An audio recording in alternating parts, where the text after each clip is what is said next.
Hello and welcome. I'm Peter, and we're here to make progress.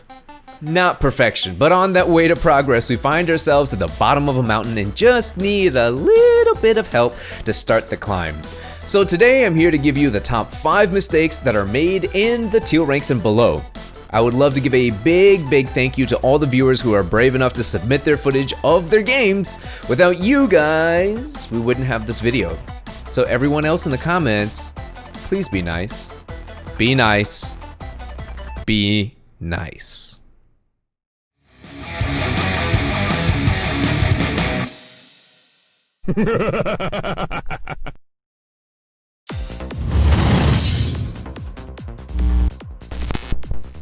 Counting down from number 5, we have Rage Arts. This mistake pertains to both using Rage Arts and punishing Rage Arts. The main mistake I saw with using Rage Arts was using it as a panic move when at a life deficit.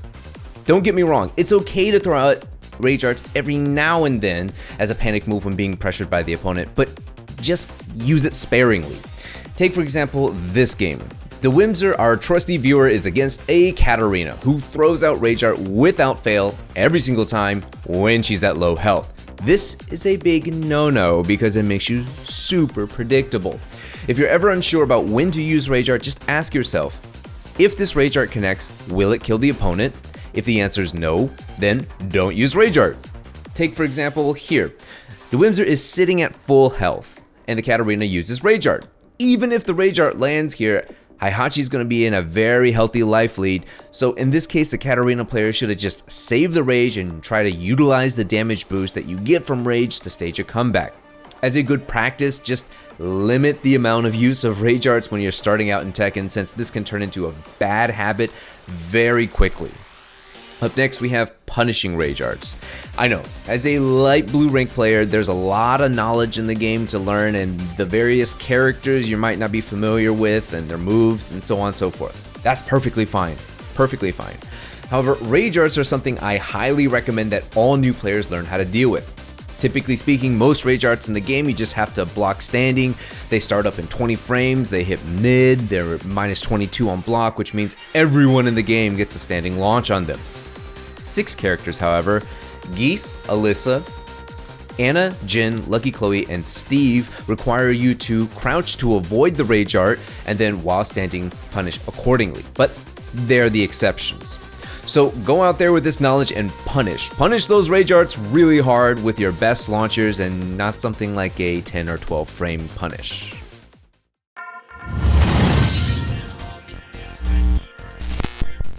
At number 4, we have wake up attacks, and man oh man do you guys love your wake up attacks. And honestly, I can't exactly fault you guys for this because they are very strong.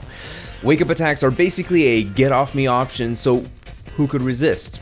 But given how many wake up kicks I saw, I would really advise that the light blue rank players really tone down the number that they're doing. Currently, these type of tactics work quite well. The opponent rushes in to try to pressure you. You don't know how to get off the pressure, so you press a button and boom, you knock them down. Then you shift the momentum over because now they're on the ground and you're running towards them. This shirt works so well that we perform it over and over and over, and eventually it becomes a terrible habit waiting to rear its head. It's a liability, eventually, trust me. Wake up low kicks obviously can be low parried, wake up mid kicks on the other hand can be punished, and spring kicks can be launched for a full combo. So learning to get off the ground with no buttons being pressed can actually be a powerful option to keep a player safe. And some of you guys are just taking extra damage while getting off the ground and not even realizing it. So I've compiled these clips that you're currently seeing. Anyways, what I'm trying to say is, because you're waking off the ground pressing buttons, you're actually taking more risks sometimes than you necessarily need to. I mean, hell, look at this blue rank player right here, and he's already doing this properly. Take a look, this Brian player is getting hit by Armor King's spring kick once and realizes, oh shit, so this is what my opponent likes to do. And then proceeds to play patiently, waits for the spring kick, and then uses a small punish for it. And then later on, goes for a bigger punish the next time, and once more with feeling.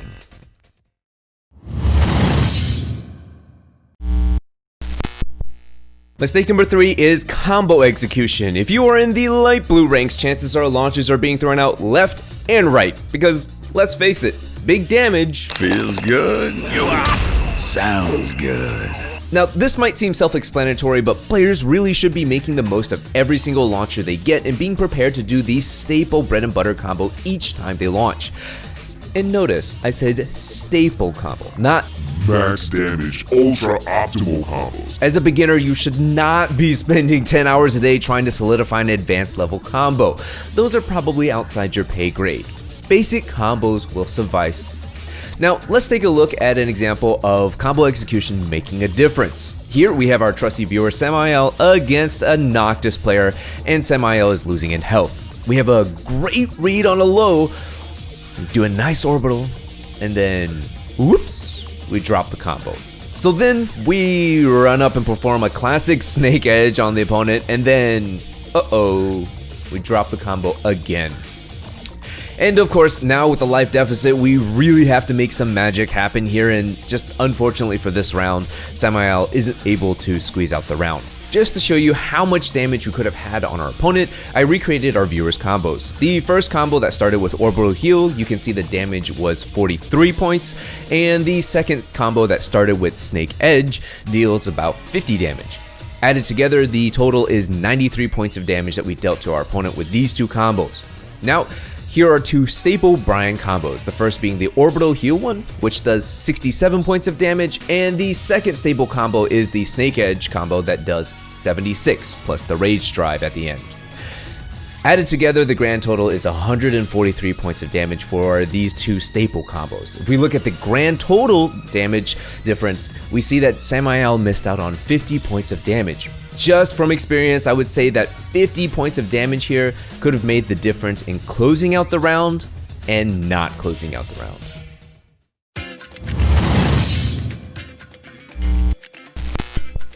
The number 2 mistake is counter hits, and more specifically, I'm referring to being prepared for them. This kind of falls in line with what we talked about previously regarding combo execution. I noticed players were throwing out counter hit attacks or a string with a counter hit in it, land the counter hit attack, and then proceed to scramble for a combo conversion or whichever because they weren't prepared for the counter hit attack to land. My best advice on this is to make sure to use attacks with intent. That is to say, press a button with intention and not out of sheer instinct or panic. Even if a move is being used as a panic move, that's totally fine. Make sure to use it with intent. Each and every attack we throw out should have a purpose, and it should be prepared to be capitalized on. Do not throw out an attack aimlessly without expecting it to land. Instead, be mentally prepared that every single launcher and counter hit launcher will land. This way we are never caught off guard and will never have to scramble for a conversion.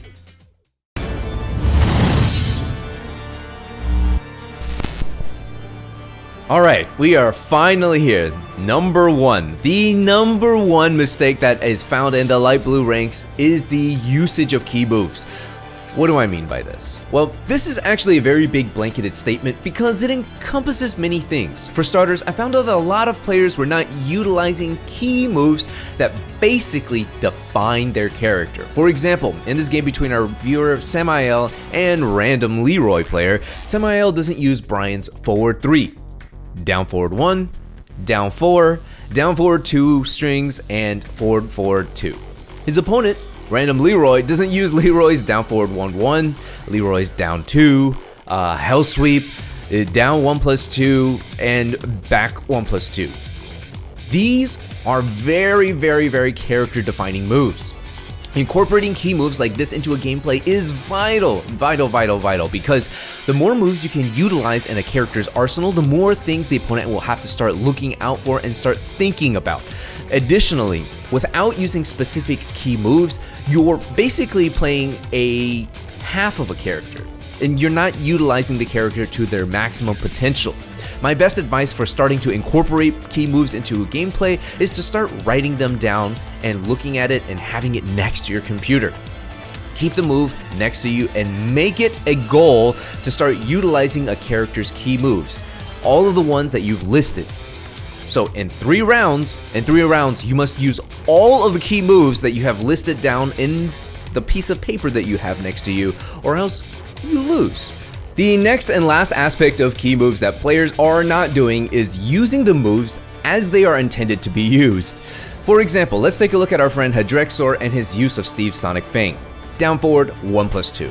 Here, Hedrexor hits Horang with Sonic Fang, and then later on, he interrupts his opponent yet again with Sonic Fang. Just from watching this, some viewers might be thinking, wow, that was a great use of Sonic Fang, I don't see a problem with it. However, as I watch it, I see it being used incorrectly because we're using Sonic Fang as a poke. So then I go into some other matches and I start watching, and against this King player, one of the things we do is run in and raw Sonic Fang. A round later, we do it again, and again, and again.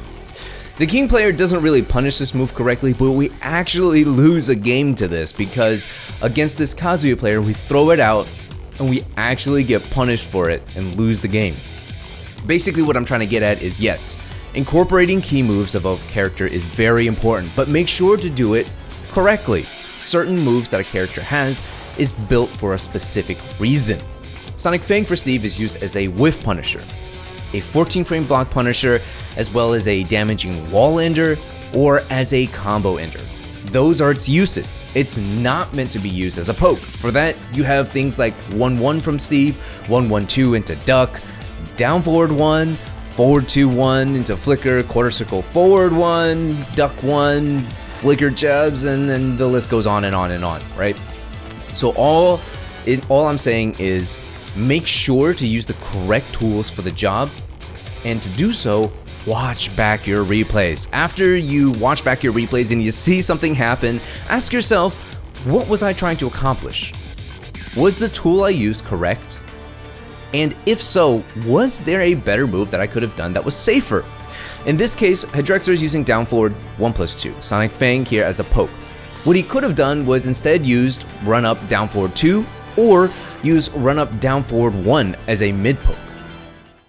Alright guys, so those were the top 5 mistakes that were made in the light blue ranks. I hope everybody was able to get at least one mistake that they may not have been aware of, and I want to give a huge shout outs to everyone who decided to submit their footage. You're fucking brave, man. Thank you for submitting your footage. This is truly our first community collaboration video, and it's a way for me to see how you guys play and also give you guys as a big group a feedback on what's going on, because I imagine that these players are not alone in the mistakes that they're making, because clearly their peers are also making the same mistakes. And guys, before you feel bad about submitting footage, don't worry. Everybody has to be a beginner somewhere. Everybody makes mistakes somewhere, so don't feel ashamed. Up next, top 5 mistakes made in the green ranks. Thanks for watching, guys, and joining me on this video. Also, thank you so much, patrons, for your ever so gracious support. Without you, this would have not been possible. And if you're new here and you like what you see, consider subscribing and hitting that bell notification icon. Below in the descriptions, as always, I also have my links to my Discord, Twitter, Twitch, and Patreon page. See ya next time.